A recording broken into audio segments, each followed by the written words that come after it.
This video is for the portfolio project reflection. This video is for my research and writing class. I did a portfolio project on a memo and annotated bibliography. It was for reopening visitation for assisted living. I really like the topic because it is what we're facing today during a pandemic. A lot of facilities are not opening visitation or hesitant to reopen for visitation, while in the midst of our patients are having challenging feelings for it because they have been away from their loved ones so long. So reopening for facilities for visitations would be great for them, for mental, especially for memory impairment. I do think that I was so used to only researching 3 scholarly articles.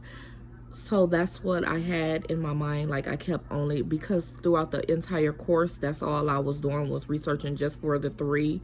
So with the portfolio project, it was search for 4 scholarly articles. And I would say, if I was to redo my portfolio project, that I will add the extra research for the scholarly article, because I did not do that because I was so used to only researching for 3. So that's what I would say. That everything else, I think I did pretty much. Each week was preparing me each piece for the portfolio project, which I really liked, and all the feedback that I had in the discussion board was very helpful as well. Now, the workplace capability word that I would choose would be communication. In nursing, you definitely have to communicate. You don't necessarily, it's not only just for you and your co-workers, but it's also you communicating with the physicians, the family, especially the families, because each family wants to know how their loved one is doing. So you definitely have to use communication for that. You also have to communicate with your supervisor, with the other team members on your team. It's not just for verbally communication, but you also have to communicate when you're charting, bedside report or charting electronically. So communication is really, really big when in nursing.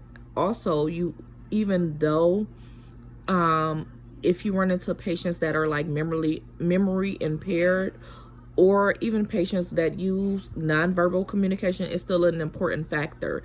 I can remember when I was an STNA, I would be given bed baths to patients that were in a coma or patients that were vented, and it still did not stop me from communicating.